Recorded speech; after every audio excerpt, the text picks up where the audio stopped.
let's debrief a little bit about yesterday and some of the folks who were there. Maybe to finish out the introductions, tell us who you are, what you do, and why you do what you do in the form of a quick story. Story and quick. Ellie Hollander, President and CEO of Meals on Wheels America, the one that delivers good food. Yes. I think everybody knows a little bit about Meals on Wheels, but the quick story, I guess, is how I got here. Timing is everything in our lives. I was one of those sandwich generation. My dad at the time was 97. I had a 10-year-old daughter. I was taking care of my dad and my daughter. My sister had just been diagnosed with stage 4 breast cancer, and I was presented with the opportunity to apply for this position. And I thought, bad time, not a good time in my life. You know, I want to be able to focus 150% on this. And then I thought more about it, and I thought, what an opportunity to really make a difference in lives as we age and caregivers, and what I could do to actually make a difference. And we all talk about purpose. The panels earlier about purpose-driven organizations. When we get older, we want to know that we're making a difference. And I thought, if I turn this down, I will regret it. So that's why I'm here, and that's my quick story, and I'm sticking to it. Thank you. Great. I'm Charlotte Ye. I'm Chief Medical Officer at AARP Services, Inc., and I was hired there in 2008 to, quote-unquote, transform healthcare. You know, just small, little, the nice part about job security. And why am I here? It's because, like anything, it's about my mom, you know, who was a very successful woman immigrant in a bank, vice president for all of investment. And at an era where when they had the management meetings in the men's club, she had to go through the kitchen as the only way that she could be going in, because you can't be seen going through the front door. And she retired at the age of 62, you know, at the peak of her career, got hired by China to teach them personal banking, Western banking, like they had no personal checks, they had no credit cards. Her students started the stock market in China, so the Chinese economy that's about to take over the US, that's my mom. But ultimately, she retired finally at the age of 79, coming back and saying, okay, maybe not 50 to 60, but 20 to 30 years. So if my mother could transform the Chinese economy and move from communism to capitalism, surely we can transform healthcare. Thank you. Hi, I'm Lynn Sapphire, and I'm Vice President at United Health Group Alliances, and I actually have the great privilege of working collaboratively with AARP, in particular Charlotte here, doing research in United, looking for value-added services for the senior population. And how I got there is kind of an interesting story. I'm a nurse practitioner by training and have a master's in public health. And so when I was fresh out of school and took a job at General Electric at the corporate headquarters, I was so excited. I said, this is the public health job of the century. I'm going to go in there, I'm going to get everybody to quit smoking, and I'm going to, you know, change what they eat in the cafeterias. And what I got was, whoa, time out, you know, what's the ROI on that?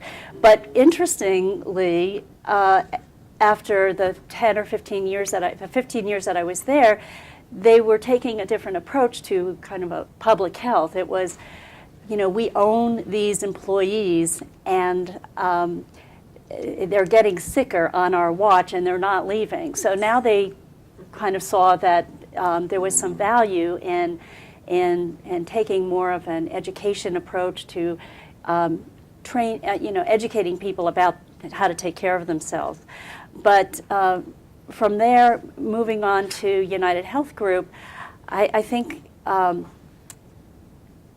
the insurance companies always get the bad rap in healthcare, which is really unfortunate, because half the company under United Health Group is all about healthcare services and helping transform the industry. That's the Optum side of the company, and the mission of the company is how to help people live healthier lives and how to make the system work better for everyone. So I feel that I work very close to that mission, and it's very rewarding. So. Nice. Tim, we know who you are. Is there a quick story that you could share around why you do what you do? Sure, no problem. So I'm with West Health, and the journey to West Health sometimes feels like a little bit of Mr. Toad's Wild Ride. Most of it was on the industry side in the pharmaceutical and device sector in a variety of roles. When we think about acting differently and doing things differently, it's really hard to reinvent what we do. And I think that's particularly hard for large multinational companies. Madonna has reinvented herself a few times over the decades, but it is hard for large corporations to do it. Often the organizational antibodies just come and eat it up. We have to do it, though. Failing to change is just not an option. We have to change what we're doing. We have to deploy the resources that we have today in different ways. And we'll need new solutions as well. And at West Health, I have the privilege of being able to leverage not only medical research, but philanthropy and also a policy center to partner with the broader healthcare ecosystem outside of the confines of some of those legacy models to really drive the change that's necessary. Great, thank you. So we have up on the big screen the roadmap that you all created yesterday. And could you share a little of the backstory of what are some of the key themes? What did you learn yesterday with the larger group? I'll jump in. And you should also, you should also have this under your seat or in front of you as well. That's great. I think the way to summarize it is we all agree that the road to successful aging is going to be long and bumpy, but promising. And we spent a lot of time talking about what success looks like, and I think Tim did a nice job of summarizing. I'll focus on one key area that was particularly meaningful to our group, I think, which is looking at this sort of life care, the whole person, not just designing for me, but designing with me. The fact that we need to focus on needs and preferences, that there really isn't a one-size-fits-all, but that we need to make sure that we're not just looking at this as health care, but this is mental, physical, spiritual, emotional, because the issues of independence, social isolation, nutrition, housing, all these social determinants of health become part of who we are, and every facet impacts how we feel in terms of our health. And that we need to break down these barriers between the confines of a medical facility versus what's actually happening in our communities and our homes. And I put homes in air quotes because home is defined by each of us, what that looks like for us. And we can't just say that, a home could be a community where we're living intergenerationally. It could be living out our lives in our own home. It could be in an assisted living facility. Whatever that is for you, you need to make sure that your needs and preferences are being met along that continuum. So I just want to say, first of all, I was really privileged and honored to be part of the session yesterday. And I think part of the extraordinary part of this was there was such a diversity, as you said, of insights, views on life, patterns, et cetera. And to have that kind of diversity come up and say, isn't it really about value? Isn't it really about home and community? And oh, by the way, where is that movement that we are going to galvanize and change? I think that to me was pretty extraordinary. The other half of it, though, was it didn't surprise me because we've been talking about value, home and community, and where do we get the political will to change for years. And this aging group is going to be hitting us anytime. So for me, I would call out in those three areas. And I'm going to build on Linda Fried's comments earlier because I love that word design, and you use the word design. That when we talk about value, if we want to get to value, we have to co-design, right? This is not to me, it's not for me, it's with me. We need those gray hairs to say, how do we bring that joy of life, those extra 30 years, bring that vibrancy and vitality? And then when it comes to home and community, that life care, I love the fact that we need to redesign. It is no longer my care plan, it is my life plan. It is about the health and wealth allowing me to get to self. That's really, that's what AARP, we talk about. Health and wealth are simply the tool to live your life better. And what are we doing to redesign? And then finally, that third one is, okay, this is time to do the now design. This is the do it design. This is the do it now. And where we have missed is galvanizing people like us, people like our 38 million members, people like the 10,000 turning 65, people like the 85 and both of that's the fastest growing population. What are we doing to re-galvanize that sense of purpose, that sense of optimism, and that social connection? Because I'm here to tell you there's money to be made there. Why? Just take purpose. We've studied purpose at their AARP population. If you have a strong sense of purpose, not only do you have fewer heart attacks and fewer strokes, more preventive services, you have 61% fewer nights in the hospital and 32% fewer doctor visits. And we haven't published it yet, but it's about to come out, that we can show those with the highest purpose spend the least amount of healthcare dollars. Why are we not going after that? So it's about co-design, it's about redesign, and it's about the me design now. I'm thinking about something that I think it was June who said about keep it simple and focus on the simple solutions, not the more complicated things. And as I was sitting through the session yesterday, it struck me, as I've been thinking about this over the last couple of years, that we're kind of flipping the medical model on its head. And really, we've now looking at it as a public health model. And I never thought I'd still be in my career and see that happen, because we were so medically focused as an industry. And I see that that's the culture shift that is happening, and that needs to happen to get to the value and the most good for the most people. So I've seen, we talked a lot about coordinated care, and I've seen it work really well within the Medicare Advantage realm, where a value-added service for people who live in nursing homes is that they would get a nurse practitioner to oversee their care so that they wouldn't have to cycle in and out of the hospital with every changing condition. And it reduced hospitalizations by 50%. And it wasn't the insurance company trying to prevent needed care. It was driven by the need to spend the time with the patients getting their goals of care. And I think we talked a lot about that yesterday, that what we need to do going forward is make sure that it's patient preference driven or person driven. and this example that I was speaking to is the work that it took to have those conversations around goals of care is not easy, especially at the end of life. And we want to start those conversations much, much earlier. So I think that's kind of the road to getting those value-based services that we're looking for. Nice. Tim, reflections? Sure. I think one of the discussions that's particularly relevant to the entrepreneurs in the room, and it relates to these broader goals and objectives of the individual and those around them that support them. The role of innovation in the new I don't think was lost on anyone, but there was a recognition that we could be far more effective with many of the capabilities and even capacity that we already have if we reorganized it and perhaps deployed it in different ways.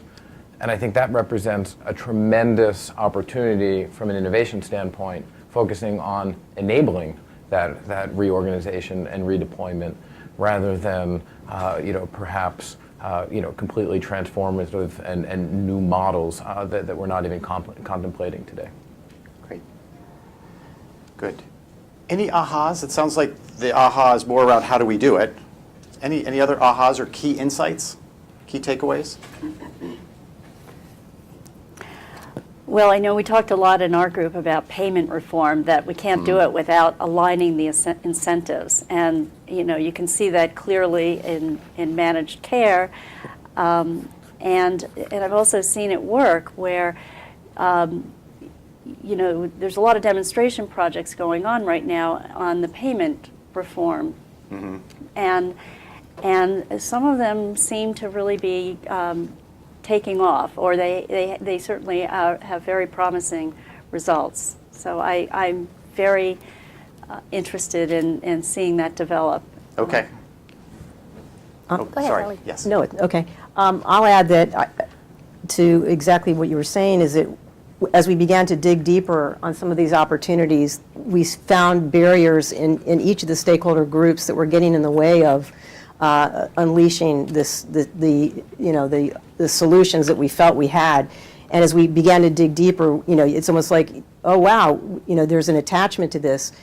These were conversations that I don't think we had had before, bringing all these different stakeholders in the group. And I do also want to commend West Health for bringing such an eclectic group together, because that's how we're going to get these solutions. It's not by fragmenting and looking at it, through one perspective. It's bringing the lens of everybody together and saying, how do we break down these barriers? And I think for me that was a major aha, that having Humana and United Health Group in the room, and having ER physicians and entrepreneurs and community-based. All of a sudden we were saying, well, this is what's getting in the way, so how can we work together and collaborate across these boundaries to break down the barriers and make this work? And that was the first time I've been involved in that, to be honest with you. Nice. Into one conversation. Yes. Yeah, I just loved how that co-design concept kept coming through the theme. But I think for me, the other extraordinary part, or the aha, was usually when we talk about successful aging, everyone's talking about how we're going to change the healthcare system, how we're going to change, provider behavior, and how we're going to do all these incentives. But the theme that kept coming up, whether you were an entrepreneur, a consumer rep, or a doc, or a payer, was this whole concept, it is time to disrupt aging and to change our paradigm. What can we do about looking at aging not as a burden or a decline, but can we not look at aging as one of contribution and one of growth? I think you've heard it through all of these panels, so it's nice to see that theme continuing to come through. I love the fact that when you look at brain science these days, it's true, your brain doesn't process information as fast as when you were 16, that 1/250th of a second, that how fast your synapses fire. But there is evidence out there that the older you get, the better your vocabulary, the better your problem recognition, the better your emotional stability, the better your ability to problem solve. In short, your executive function improves. That experience brings a whole added level of creativity. People who never contributed as well until they were after their 60s, the Frank Lloyd Wrights, the Cezannes, the Robert Frost, the Samuel Clemens. So if we can change that paradigm shift in our mind that aging is cool, your happiness index, by the way, goes up after 50 because you are who you are, you got to put up with it. But that aside, if we can change that paradigm, we can create that movement, you can galvanize the populace, and then we can start breaking down those barriers. Nice. Let's riff off that theme of co-design and bring all of you into the conversation. I don't just mean a couple of you standing at the microphones. I mean all of you. What is your one wish for successful aging? What is your one wish? Let's hear a few of those wishes. Raise your hand if you have one or heard one in that conversation. Thank you. It gets really awkward if no one does, so thank you very much. Hi. No, thank you, actually. My name is Talia Miron-Schatz. I'm a professor of decision making and an entrepreneur. And what I'm creating is here, like to the left of the beautiful map you guys drew. And it really resonates with a lot of the things that have been said here and Charlotte has been saying. I think it's around self-efficacy. That's what my star says. That's what my startup is doing. It's giving people the tools to be good patients and to be good older people and to be in a realm of personal development, which I think is wonderful because I did a lot of work with patients. Nobody wants to be a patient. My mom is 86. She doesn't want to be an old person. She wants to be in a chorus. She wants to be helpful. So if we treat people as a problem, they are going to walk away from us, and they do. And if you work in employee wellness, you know that very well. The numbers are pretty grim. But if you treat them as people and if you offer them a way to thrive, I think they will come. They will seek you. Thank you. Thanks so much. If you guys have any quick observations, comments, feel free. Otherwise, we'll just keep popcorning along through these ideas. Any? Well, I loved the group because, first of all, I didn't know anybody there. It was great. And so I think what came through were comments like passion, like, changing thinking. And for me, I would sum it up by, I would love to be in a time and place in 2030 where we no longer talk about aging in place, which I hate, that mental model, but we are talking about thriving in motion. It is about that vitality with others, what gets you up in the morning, who you do it with, and do you have a smile on your face? Thank you. Another wish up front? We'll bring a mic up, or you have to use your very outside voice. Thanks. Hi. We actually had a lovely discussion amongst a group of folks that didn't know one another. And one of the questions I had in terms of the co-editing, the co-mingling, I'm a multidisciplinary person. And one of the things that I think is incredibly relevant to all the panels this morning that didn't really come up was culture. There are cultures around the world, in particular, let's say in the East, starting in the Middle East, going around to Asia, that value a lot of the things that were talked about in all three of the panels this morning. And some study, some cross-tabbing of some of the principles of those cultures, some of the founding thoughts and philosophies, I think might do us well to start to give some examples, living examples of many of the things, many of the brilliant things and wonderful and beautiful things that were talked about this morning. Wonderful. So the world we may already know the answer, just somewhere else in the world, or part of the answer. That is exactly right. Nice. Who Well, else to has a your wish? point- Yes. I'll Sorry. Can I? Go ahead. To your point, I've hired a lot of nurse practitioners from the Philippines, and I can tell you that they love going into geriatric work because they come from a culture where they really value the wisdom that this population brings, and they come with a very different perception. And I remember having a conversation with one of them, and she said in her program, she actually felt embarrassed that this was her choice because everybody else was going into cardiology or pulmonology, or the sexiness of this specialty field is, or maybe it's the opportunity to make more money, whatever it is. But I think most of my staff were from India, Pakistan, Philippines, all these countries that really do value the wisdom of the older population. Just to add on that, That I think was on my start too. Culture. on the point on culture, I think part of where you're going is with the problem in mind, where can we look for solutions, right? Where has that been solved? And I think addressed.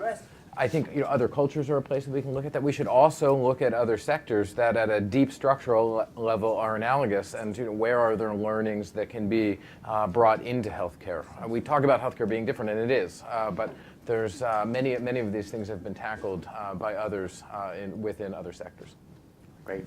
Lindsay. Well, at the risk of jumping right on this train, I was talking to my group. We had sort of a similar conversation, and I was relating one of the activities that we did several years ago at my organization is we did a round of actual design research with, couples in their aging years, and sort of talked about what is it that you need and what's working for you and what's not working for you. And we came up with, we got all of these insights, and then we did a round of design work to sort of think about what might those solutions be. And then our Shanghai office actually picked it up as well and went out and did the same sort of just inquiry, right? Went out and asked people, what works, what doesn't work, all that sort of stuff. And then their design team did the same thing.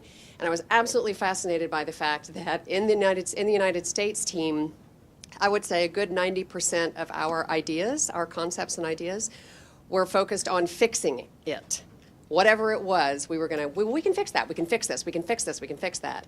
The Shanghai team, on the other hand, it wasn't 50-50, but there was a lot more, how do we pull the wisdom? How do we pull the value? How do we engage the sages, right, into making sure that we're not losing that whole that entire generation of knowledge and power and all of those things. And I couldn't help but be struck by the fact that what if we were doing a better job of merging those two things, like go half U.S. way, half Asia way, and come up with something that's a better middle ground, right? Because I think we do in our culture have a tendency to we're going to fix it. It's good intention. It's not a bad thing, but we're going to fix it. Yeah. Thank you. Any reflections? Then we'll. Well, I would love to build on that because, as we've been doing our research into where's the money in purpose and optimism and loneliness, is there money to be made, and looking at that, one of our social science researchers said, in the U.S., purpose is pretty steady up until 65, and then it tapers down, right? And that's when our healthcare costs start going up. And yet in Japan, the purpose stays the same. What do you think's going on? And I said, duh, what do you think? At 64, you are you're working and a contributing member to society. Our mental motto at 65, you're supposed to retire, go on Medicare and Social Security, and suddenly you are useless and a dependent. If we stay with that, whereas in Japan or in Asia, you're absolutely right, the older you are, the more respect you get. I mean, my mother, back to my mother, I can remember I'm like 10, she's in her 30s, and she's, stomping around the house. She goes, I cannot wait till my hair turns white. And I'm looking at her, what? Like, what do you mean? She goes, because then I will get respect. That's where we need to be. Great. Here, and then we'll go to the middle there. I think about my mom, who's 78 years old, and she loved to travel when she was younger. And why do we have to look at assisted living options that are buildings where she would go and live? Why can't she go on a cruise for the rest of her, sunset days? And there be the, facilities like an assisted living, but a doctor on board, and she still gets to go and see all these great places. I just think that really being able to think, and when you look at the cost, okay, people try to talk about, well, we don't have the money to do that, and yeah, right, because you're paying, thousands of dollars a day. But anyway, I just think that really taking seriously the opportunity to think outside of the box and create new solutions that meet we talked about various choices, options, give options to those who are aging in different ways. So I'll add to that because our thinking was mobility, mind, and purpose, and talking about even the thought of virtual reality as an opportunity to take somebody out of their current environment and put them into different situations, which really doesn't cost anything, but it's that mindfulness that's a change. So I like the way you think very much. I'd like to get to that cruise. Sign me up. Nice. Right here, Wish. Well, building on that theme that seems to be going through here, mine was that society would view that the last quarter is the best quarter. And that really speaks to the sort of what Charlotte was talking about with the declinist view. Hallmark has now started having transition cards. And I'm 67, and my wife and I go to transition parties for our friends, not retirement parties. Because retirement party announces you're finished, you're done. Yeah. And you really don't have real value anymore to society. Transition parties say, I'm done with this phase. I'm now on to this next phase. I'm excited. I've got a lot to contribute. And also, it stops defining our lives by our physical disabilities or lack of ability. Because that's another thing right now, the view of aging is a health-related view. And that defines ourselves. And most people, no matter how disabled they are, that's not the way they want to be thought of. They want to be engaged on the level of what they can give and what they can do. And so that the last quarter would be viewed as the best quarter. That would be my motto for our society in 2030. Yeah. Any reflections, comments? I just totally love it, and I love that business model that you've just described. That's like perfect. Yeah. All right. We are capturing, Andrew, over on the side, graphically recording your conversation. We'll put that somewhere where you're welcome to take a photo of it, and then it's the visual notes for you. Also, the supersized version of this board is out near lunch as well if you want to take a photo. You've got the paper version, the old school version of paper, but if you want a digital version, you can take a photo as well. Maybe time for, sorry. So I just, wanted to say just one last reflection on that is, you all know of AARP, right? 38 million members, dominant force in representing the 50 and older.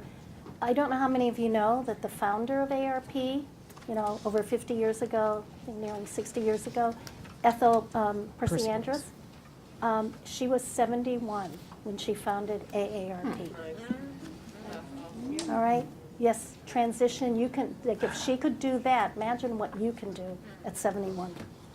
Great. Other panelists, lightning round, what do you want to leave the group with? Final quick thoughts, and then Tim, you can put a bow on the session. Oh, did you have a wish as well? I just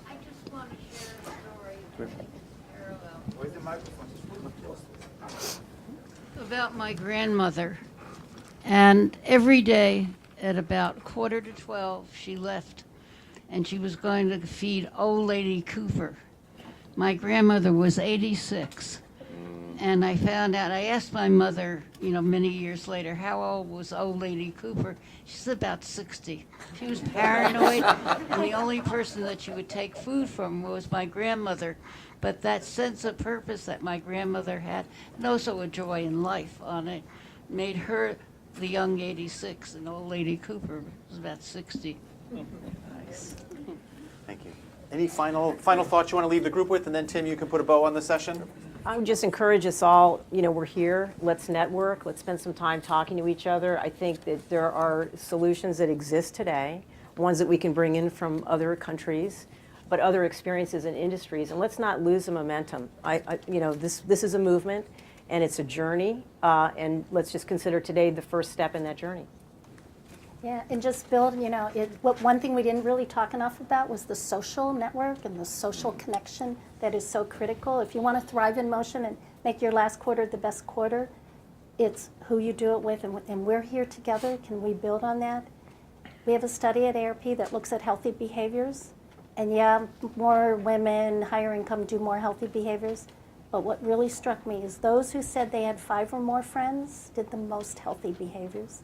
Those with 1 to 4 had a moderate amount of healthy behaviors, and those with the least said they had 0 friends. If there's one thing we can do is to network, to connect, share with others, bring someone to the party. Nice, thank you. Quick final thought, and then Tim. I would just say I feel very optimistic. If I could see the industry change as much as it has, I think it's actually changed a lot. Going from kind of just the medical model to more of a public health model, then I think this is just the start of it, and we can do it. I think we can. Great. I think I'll echo the optimism. I think there's tremendous opportunity in front of us. There's a lot of work to be done, but it's exciting work. But we have to be in it for the long haul. This is going to take a durable commitment on multiple fronts. And let's just ensure that as we're managing the trade-offs and tensions on many facets, because they will surface, that we make informed choices. We inform our choices with, as we've talked about, learnings from other cultures, other sectors, but I think most importantly, the learnings that we get from the seniors themselves and what matters to them and those around them, because ultimately that's the outcomes that will define success. Thank you. I want to thank all the panelists and d.health. Two quick comments I need to say. First, this was really a tour de force. So many ideas. I feel like drinking from a water hydrant. Okay, so now you kind of absorb it. Many of you probably ask yourself, why are we retiring at age 65? If you look at history book, the answer is very simple. There was a guy in Germany named Otto von Bismarck. He ran for presidency. And he wanted to put a campaign promise that would not cost much money that everybody would like.